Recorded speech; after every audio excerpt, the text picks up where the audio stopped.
두 번째 인생. 강도중. 나는 피리 부는 사나이, 바람 따라가는 떠돌이. 멋진 필이 하나 불고 다닌다.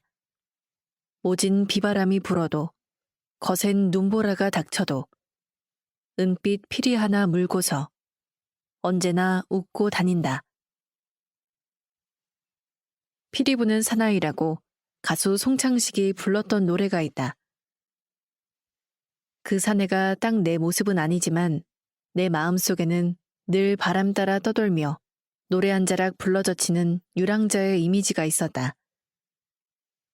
그게 내 꿈이었는지 아니면 내 인생에 대한 변명이었는지 잘 모르겠지만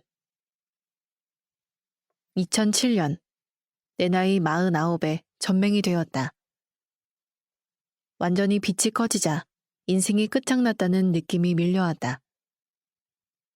이제 살아 뭐하나 숨도 잘 쉴 수 없었다. 큰 두려움과 절망에 끝도 없는 나락으로 떨어지다 더 이상 내려갈 바닥이 없을 때 내가 겪어온 인생사 그간의 괴로움이 별거 아니라는 깨달음이 왔다. 그때 평생 나를 옥죄던 괴로움의 그물이 느슨해지고 아무것도 안 보이는 가운데 길이 보이는 기분이 들었다. 눈이 멀자 눈을 뜬 사내의 두 번째 인생이 시작된 순간이었다. 나이가 그리 많은 편이 아니라 자서전이 웬 말인가도 싶지만 내가 과거와 완전히 다른 인생을 살고 있으니 그간의 일들을 한번 회고해보는 것도 괜찮지 않을까 생각해본다. 후회도 되고 부끄럽기도 한 이야기지만 말이다. 지금은 모든 게 다 괜찮은데 어릴 때부터 장년기까지 내 인생은 나에게 괜찮지 않았다. 전남 광양의 꼬마 가수.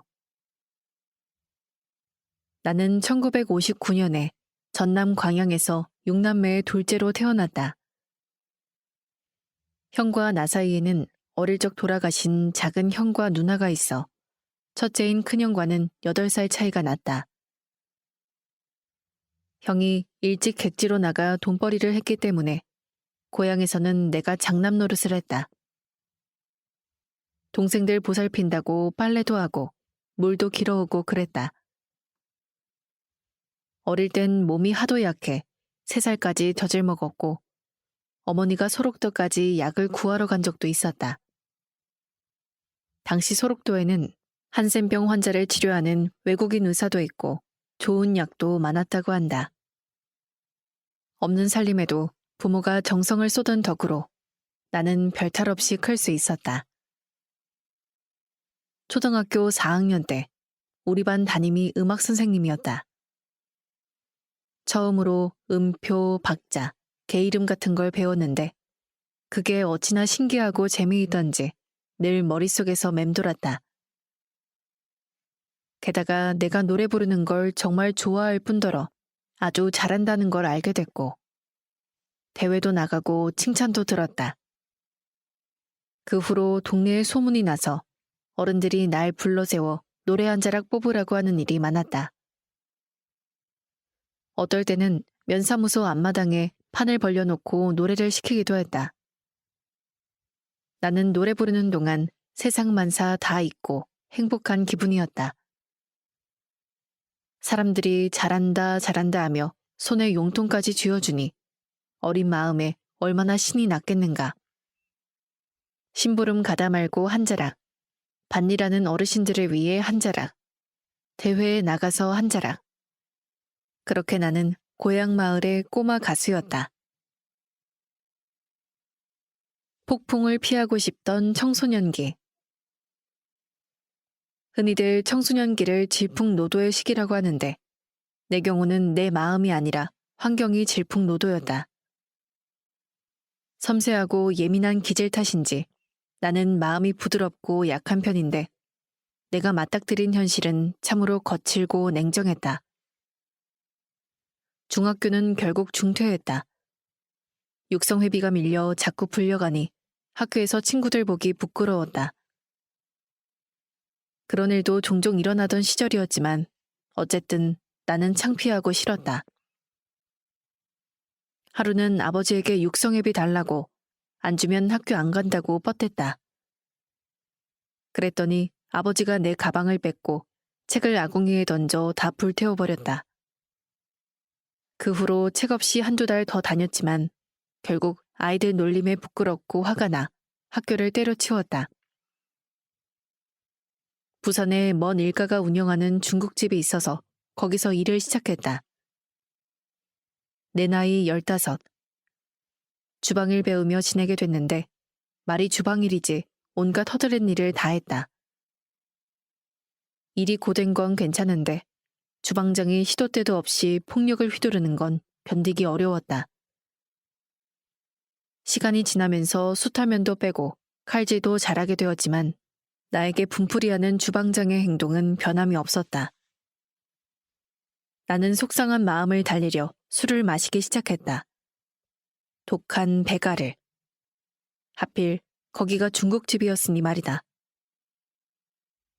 하루는 배달 갔다가 좀 늦게 돌아왔나 보다. 이번엔 주인이 늦게 왔다고 화를 내며 엎드려 뻗쳐를 시키더니 1미터나 되는 중국집 간판을 마구 휘둘러댔다. 그렇게 맞다간 죽을 것 같았다. 참을 수 없이 화가 난 나는 그 길로 거기서 나왔다. 새벽에 개정 3동에서 형이 있던 대면동까지 4시간 꼬박 넘게 걸었던 게 기억난다. 잠깐 고향에 내려갔다가 친구들과 함께 상경했다. 소개를 받아 을지로 입구 단고깃집, 괄호 열고 보신탕집, 괄호 닫고 주방에서 일하게 됐다. 주인이 함흥 사람이었는데 함흥식으로 냉면과 단고기를 팔아 손님을 아주 많이 끌었다. 단골 손님 중에는 연예인도 꽤 있었다.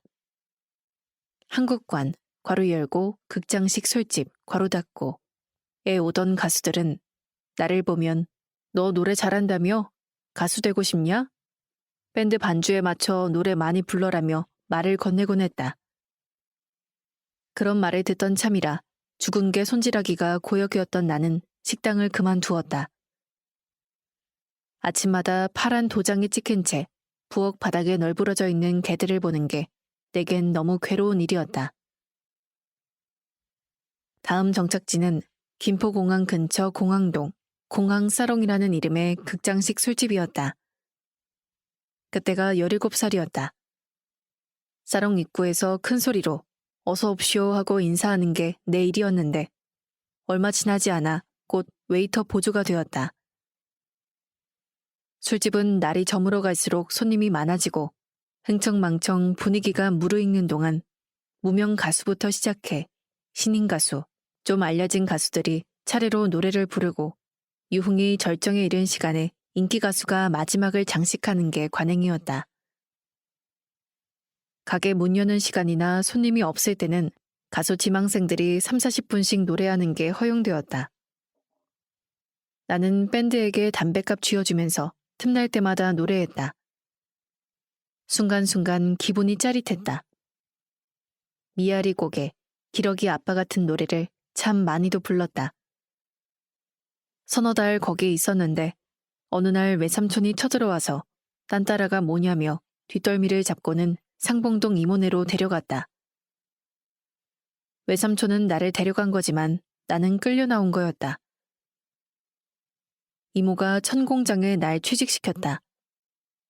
공장에서 천이 생산되면 일단 천의 스팀을 쬐어 짝 펴야 했다. 천은 무겁고 증기는 뜨거웠다. 그렇게 다듬어진 천을 돌돌 말아 동대문에 납품하는 것까지가 내 일이었다. 자전거 타는 건 일도 아니었지만 돌돌만 무거운 천을 뒤에 싣고 서울 시내 차도에서 자전거 타는 일은 꽤 진땀이 났다. 결국 나는 3개월 하다 그 일을 그만두었다. 왜 버티지 못하고 그만두느냐, 어떻게 살려고 그러느냐 여러 소리를 들었다. 하지만 아무도 내 마음이 어떤가에는 관심이 없었다. 그런 관심을 바라는 건 사치였을지도 모른다. 외삼촌은 나를 자기 건설회사로 데려갔다. 정치의 뜻을 세웠으나 정계 진출은 못하고 대신 건설회사로 성공한 외삼촌은 70년대에 시형 아파트를 여러 지으면서 큰 돈을 벌고 있었다. 삼촌은 일 배우라며 파주 군청 건설 현장에 나를 던져놓았다.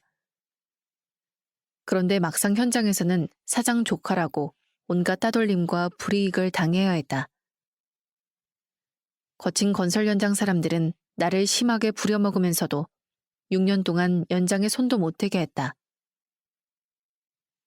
삼촌은 삼촌대로 필요할 때마다 부리기만 했지 조카라고 애틋하게 대해주는 일은 없었다. 기술자가 되기 전까지 고생은 말로 표현할 수가 없다. 시다 시절엔 현장에 지어놓은 학고방에서 거적대기를 깔고 잠을 잤다. 4원짜리 한강나룻배를 타고 일하러 다니기도 했다. 이악 물고 버텨 드디어 직접 배관 설비 일을 하게 됐을 땐 무척 기뻤다. 다행히도 내겐 일을 빈틈없고 깔끔하게 하는 손재주가 있어 실력도 금방 늘었다. 기술에 자신이 붙자 미련 없이 삼촌 회사를 떠나 다른 회사로 옮겼다. 일을 배우는 동안 크게 다친 일이 있었다. 내가 21살이던 79년이었는데 18m 높이에서 떨어진 사고로 30개월간 입원을 해야 했다. 명동 성모병원 산업재활병원에서 재활치료를 한 인연으로 천주교를 접했고 그때 병원에서 세례도 받았다. 날개를 펴고 훨훨 날고 싶다. 솜씨 좋은 기술자였던 나는 27살이던 1985년에 대우건설 리비아 공사에 참여하게 됐다. 해외 나간 것도 처음인데다 벌이는 국내의 3배였다. 1년 6개월간 배관 설비와 용접일을 신나게 했다. 리비아에서 우리가 입었던 작업복에는 이름 대신 번호 명찰이 달려 있었다. 내 번호는 5273번. 아직도 기억난다. 리비아 사람들은 우리가 똑같은 옷에 숫자를 달고 일사불란하게 일하는 걸 보고 한국에서 노역 온 죄수들이라 숙덕였다고 한다. 한국 기술자 1명당 방글라데시 조수 2명이 붙었다. 방글라데시 사람들은 나이와 상관없이 모든 한국인들을 형님이라고 불렀다. 나도 2명의 조수를 데리고 있었는데 이름이 다노미야, 줄푸미야였다. 지금도 눈에 선하다. 참 순한 사람들이었고 일하는 동안 같이 잘 지냈다. 7,000세대 아파트 공사는 무사히 마무리됐고 계약 기간도 끝났다. 나는 파리 여행을 하고 한국으로 돌아왔다. 기술은 무르익었고 외국 생활도 해봤고 이제 목돈까지 모였으니 세상 겁날 게 없었다. 그러나 한국에 와서 나는 청천벽력 같은 소식을 들었다. 리비아에서 1년 반 동안 벌어서 보낸 돈이 고작 200만 원 남아있다는 거였다. 어머니가 그동안 가족 생활비로 사용했다고 했다. 나는 너무나 실망스럽고 화가 났지만 별말하지 않았다. 대신 어머니에게 남은 200만 원 중 100만 원을 달라고 했다. 그리고 그날 술값으로 다 써버렸다. 중국집에서 배갈로 술을 배우기 시작해 술은 곧잘 마시는 편이었다. 마시는 양도 좀 됐고 속상해서 술을 마신 적도 있었다. 하지만 이날 울화를 품은 채 마신 술이 두고두고 문제가 되지 않았나 싶다. 한국에서는 보일러 배관과 수리일을 했다. 당시 강남에는 연탄 보일러, 기름 보일러를 만질 수 있는 사람이 많지 않았던 터라 수입도 괜찮았다. 하루는 알고 지내던 상록수 다방의 사장 집에 보일러를 고치러 갔다가 그 집 아이들을 돌봐주고 있던 양순자를 만났다. 첫눈에 딱 마음에 들어 곧장 데이트 신청을 했다. 어디서 난 용기인지 나도 모르게 적극적이 됐다. 그 사람이 3살 위인 걸 알고는 나는 내 나이를 부풀리는 일마저 서슴지 않았다. 내 마음은 노래 부르던 그 시절 같았다. 조심스러워하는 순자 씨를 3개월간 집요하게 따라다닌 끝에 마침내 결혼에 성공했다. 행복했다. 술기심 붙은 현실 부적응자. 신혼생활은 개포동에서 시작했다. 나에게 100만 원이 있었고 아내가 친정에서 200만 원을 얻어왔다. 아내는 내가 리비아에 가서 일을 한 데다 보일러 배관 기술로 일거리가 많았는데도 빈털털이라는 사실에 크게 놀랐다. 하지만 내 사정을 이해해 주었고 나라는 인간을 믿어주었다. 순한 성격에 기술을 가진 젊은 남편이었으니 앞으로 둘이 어떻게든 잘 살 수 있을 거라 기대했던 것 같다. 순하고 손재주가 좋은 건 사실이었으나 아내가 모르는 게 한 가지 있었는데 그건 내가 술을 많이 마신다는 거였다. 그것도 나쁜 방식으로. 그게 언제부터였는지는 모르겠다. 하여간 나는 돈이 손에 들어오기만 하면 그걸 다 쓸 때까지 이 사람 저 사람 붙잡고 술을 마셨다. 그러다 보니 주변에 술 마시고 싶은 사람들이 모여들었다. 그들은 내 주머니에 술값이 있을 때 친구 노릇을 해주었다. 그날 번 돈을 술값으로 다 써버리니 당연히 집에 줄 생활비는 없었다. 아내를 따라 내곡동 처이모 집에 들어가 살게 됐다. 몸이 많이 불편했던 처이모는 아내를 좋아해서 계속 같이 살고 싶어 했다. 재산은 있어도 자손이 없던 터라 우리를 무척 아꼈고 한동안은 관계가 좋았다. 하지만 3개월쯤 지나 내가 술주정을 심하게 하는 바람에 거기서 쫓겨났다. 일을 하고 돈을 받고 그 길로 술을 마셨다. 집에 돈을 벌어다 주어야 한다는 생각은 하지 못했다. 그러다 첫 아이가 잘못됐다. 아내가 사산했다고 들었는데 큰 죄책감이 들어 집에 들어가지 않았다. 감당할 수가 없어서 모른 채 하고 괴로워서 또 술을 마셨다. 직업의 성격상 공사를 맡으면 얼마든지 전국을 떠돌아다닐 수 있었기 때문에 집을 떠나 있는 시간이 많았다. 아들 하나, 딸 하나를 두었지만 아이들이 어떻게 크는지, 가정은 어떻게 유지되는지 돌아보지 않았다. 나는 세상에서 겉돌고 있었다. 마음에 드는 게 하나도 없었다. 그저 답답하고 괴로운 현실을 잊어버리고만 싶었다. 결혼 후 20년가량의 시간 동안 나는 답답한 마음에 술을 마시고 점차 폭력적이 되고 그걸 기억 못하는 행태를 반복했다. 그게 반복되면서 상태는 점점 나빠졌다. 이 시기의 일들은 기억이 흐릿하기도 하거니와 부끄러워서 기억하고 싶지도 않다. 내가 혼자만의 세상에 갇혀 괴롭다고 술에 빠져 지내는 동안 아내는 가정을 지켰다. 반찬 만드는 부업을 하고 친정의 도움을 구하며 근근히 생활을 이어가면서 아이들을 키웠다. 먼 사돈지간인 박춘수, 김순검 내외가 가까이 살면서 여러모로 도움을 주어 의지가 됐다. 나는 내가 잘못하고 있다는 걸 알았지만 그걸 바로잡기에는 내 정신이 온전하지도 강하지도 못했다. 그 와중에 북한 경수로 사업에 참가했다. 2000년 42살에 소방회사 직원으로 함경남도 금오지구 신포에 가서 냉각수 처리 일을 맡았다. 환경이 바뀌니 심기일전하고 성실하게 지낼 수 있을 것 같았는데 5개월 만에 눈 부위를 크게 다쳐 급하게 돌아오게 됐다. 사고 직후 제대로 치료받았으면 좋았을 텐데 겨우 보건소 비슷한 곳에서 180반을 꿰맨 게 전부였다. 시간이 좀 지난 후에야 왼쪽 눈에 이상이 생긴 걸 알게 됐다. 병원에서는 사고 당시 시신경이 손상된 듯하며 점차 시력 손상이 진행될 거라 진단했다. 말대로 왼쪽 눈은 4, 5년에 걸쳐 서서히 약해지더니 결국 실명했다. 이어 오른쪽 시력도 손상되기 시작했다. 시력을 잃어가는 수년 동안은 순전히 감으로 일을 했다. 초점이 잘 맞지 않고 두통이 심해 일하는 것도 고역이었다.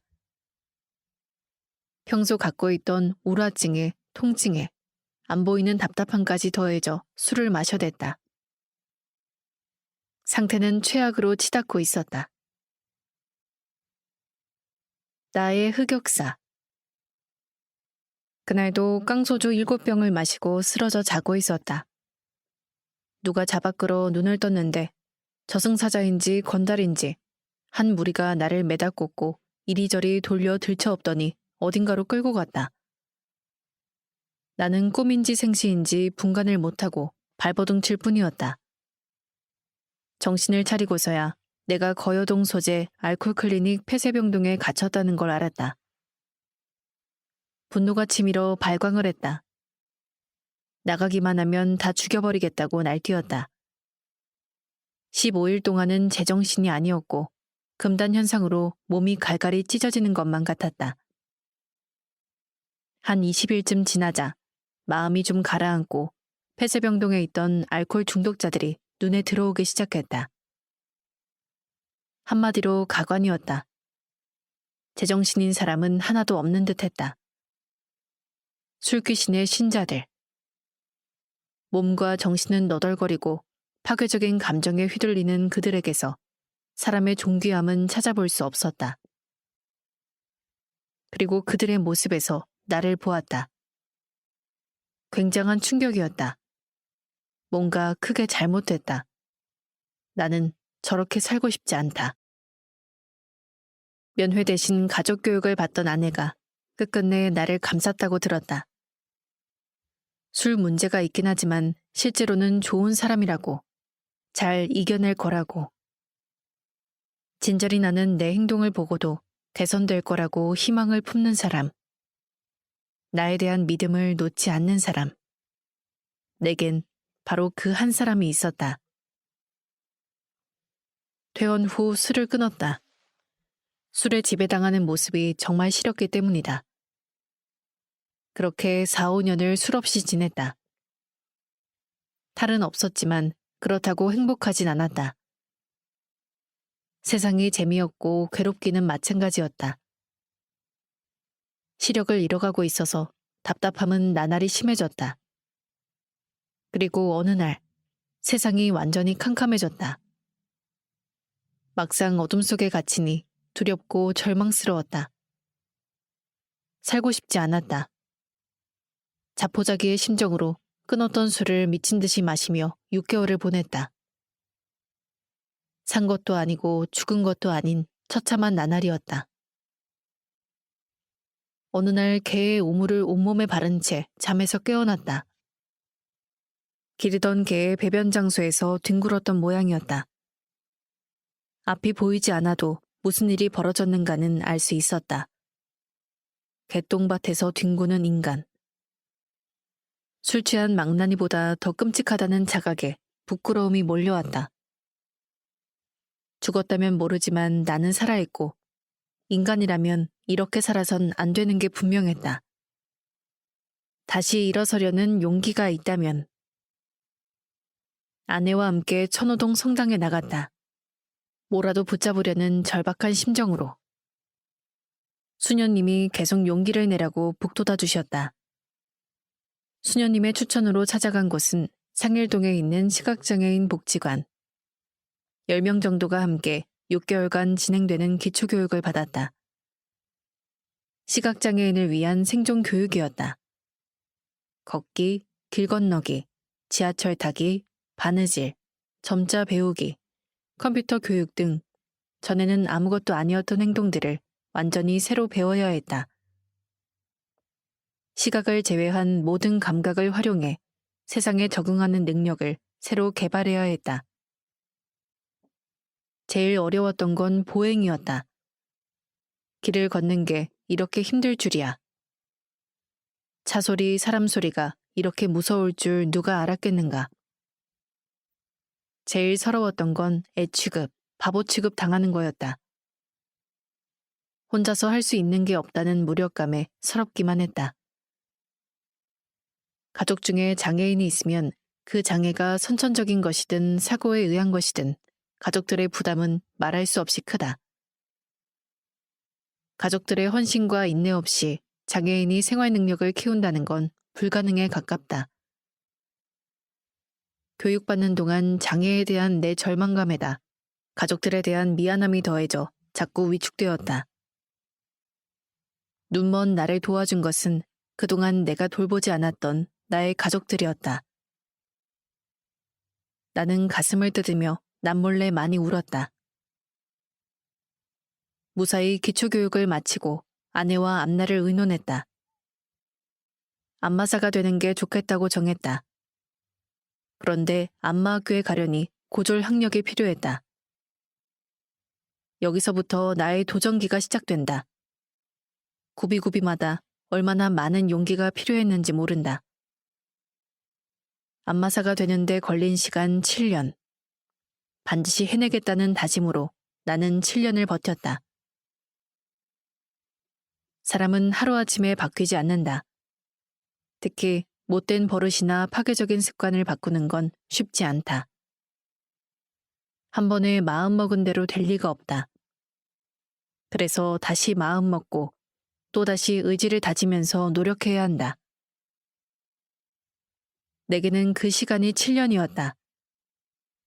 7년 동안 주저앉았다 일어나길 반복하면서 조금씩 내 생각, 내 마음, 내 삶이 변해갔다. 아내의 보살핌과 아이들의 응원이 큰 힘이 되었다. 난 해준 게 하나 없는데 아이들은 고맙게도 반듯하게 잘 자라 있었다. 아이들에게 한 번이라도 좋은 아버지가 되고 싶었기 때문에 아무리 힘들어도 참고 이겨내자 마음먹었다. 내가 보낸 7년은 이렇다. 먼저 노원 장애인복지관에서 검정고시 공부를 했다. 중학교 검정시험은 한 번에 붙었다. 고등학교 과정은 한 번 실패하고 두 번째 시험에서 합격했다. 노원 복지관으로 가는 길은 쉽지 않았다. 새벽에 천호역으로 가서 전철을 탄다. 군자역에서 7호선으로 환승해 중계역에서 내린다. 마들공원에서 3, 40분 걷는 거리에 복지관이 있었다. 기초교육만 마친 내겐 매일 복지관 가는 일 자체가 도전이었다. 겨울이면 점자 표지판을 잘 읽을 수가 없어 길을 헤매는 일이 많았다. 특히 눈이라도 오면 방향 감각을 잃기 일쑤였다. 하루는 내가 길을 헤매고 있는데 여자아이의 느린 목소리가 들렸다. 아저씨 도와줄까요? 여기 잡아요. 그 아이는 복지관에서 컴퓨터를 배우고 있던 뇌성마비 지체 장애인이었다. 한 8개월 정도 그 아이의 휠체어를 붙들고 같이 복지관을 오갔다. 참 고마웠다. 어려움을 아는 사람이 어려운 사람을 돕는다는 말대로 장애인이 장애인을 돕고 있었다. 또 그간 내가 다녔던 복지관들은 보통 눈에 잘 안 띄고 교통이 불편한 곳에 있었다. 장애인이 되기 전에는 몰랐던 사실이었다. 당시 일들이 계기가 되어 이후 나는 장애인들을 돕고 장애인 복지 향상을 위해 애쓰는 활동에 참여하게 됐다. 고졸 학력을 얻은 후 곧장 서초 안마수련원에 등록했다. 2년 과정의 교육은 상당히 빡빡했다. 시험은 1년에 이론 2회, 실기 2회, 총 4차례 있었다.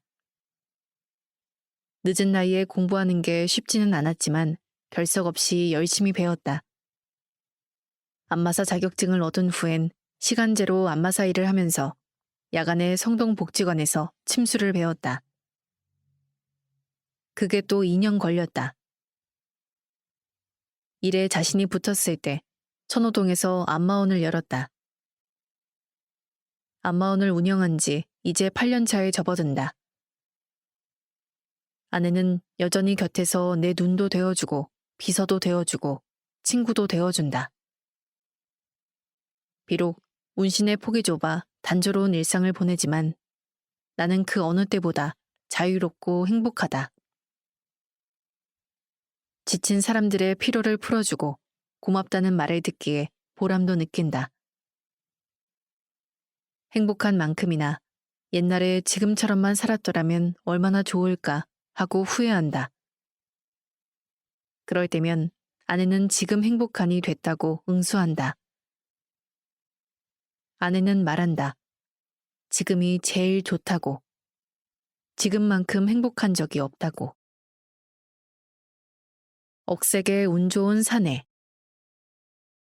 나는 내 인생에 감사한다. 나는 인생의 두 번째 기회를 잡은 억색의 운 좋은 사내다. 눈이 멀고서 눈을 떠 두 번째 인생을 살고 있다. 그 기회가 없었다면 나는 아마 술 마시다 죽었을 게다. 그것도 불만으로 얼룩진 내 좁은 세상에 갇혀서 말이다. 눈이 멀지 않았다면 내가 얼마나 좋은 사람들과 살고 있는지, 이 세상이 얼마나 살만한 곳인지, 성실하게 사는 인간이 느끼는 자부심과 행복이 무엇인지 모르는 채로 비참하게 인생을 마감했을 게다. 눈이 멀어 세상이 보이지 않고부터 나는 사람이 살아가야 할 바른 길을 볼 수 있게 됐다. 그리고 내게 이미 주어져 있던 많은 선물들도 볼 수 있게 됐다. 요즘은 어쩌다 한잔하는데 술맛이 아주 좋다. 조금만 마시는데도 술이 달고 마음이 훈훈해진다. 장성에서 결혼까지 한 아이들이 가끔 내 술 상대가 되어주고 웃어주니 역시 고맙고 좋다.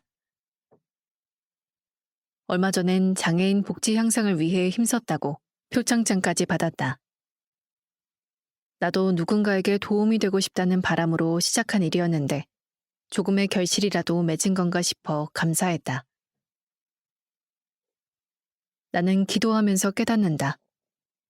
나를 살리려고 눈을 멀게 하셨구나. 새 사람이 되어보라고 눈을 멀게 하셨구나. 그동안 내가 진 빚은 어떻게 갚아야 할까? 내 생명에 대한 감사를 어떻게 표현해야 할까? 나는 나 자신과 약속한다. 가까이에 있는 소중한 존재들을 사랑하겠다고. 그리고 세상살이에 고단해진 몸들을 어루만져 위로해 주겠다고. 고술 작가 조현아.